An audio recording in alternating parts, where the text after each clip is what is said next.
Ron DeSantis signs a pro-girls sports bill, and this is kind of in line with something that we've been looking for to happen in other states as well, but as good as actually happening here in Florida. So this is about females competing in sports against biological males. That's effectively what's going on. It's this new left-wing push to put these transgender women, which are really just biologically men, into women's sports and then say they can compete at the same level, guys. There's no problem here. What's to look at? Well, the problem is that they've been dominating females in the stats. They've been breaking records, and they've also been hurting and an actual literal danger to a lot of women if there's any type of contact in the sport as well. It's really, really disingenuous, and it's not fair to biological women. The group that the left pretended for so long to really care about is now literally getting erased. So one of the things he was talking about here, he said one side points to the unfair biological advantage people were born male have, which in turn robs female students of scholarships and opportunities. Like I said, it's something we have to take into consideration because what they're doing is if a woman is winning or breaking a record, then and a transgender man or a transgender woman steps in to try to overtake that and they take that record away. Well, what happened? Everything that woman worked for, that biological woman worked for to achieve that goal, it's been stripped away.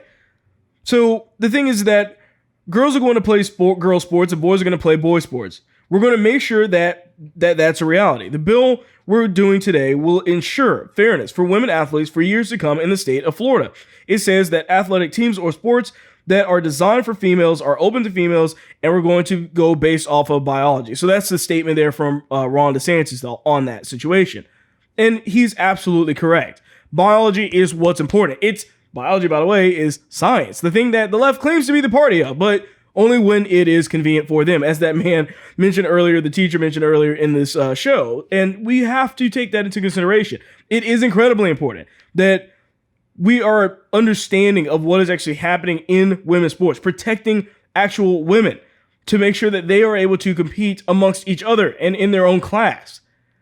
And it's effectively cheating when you have a man try to transition over and basically compete against women in that same way. So this bill, in case you didn't know, was actually signed literally the first day of Pride Month. Now, that was not an accident, obviously. I mean, he could have signed it at any day in May, but he chose the first day of Pride Month to make a statement. Ron DeSantis wanted to make a statement. He wants to make it news, and I love that he's doing that in that manner because it shows that he's not afraid to go out and say, you know what, boom, we're doing this. This is the way things are going to be. It doesn't matter how you guys look at it. I'm putting my foot in the sand right now. This is where we draw the line. And I'm glad to see that he's doing that because he's ready for the fight that's going to inevitably come knocking. And so do we. We need to be ready for it as well because it's going to happen. At some point, we're going to have to stand up and draw a line in the sand and say, nope, this is where it stops. This is where it ends. We're protecting our actual women. And we're not letting the left change this into whatever it is that they want to change it into. You just watched a clip from The William Hall Show. Please remember to like, share, and subscribe.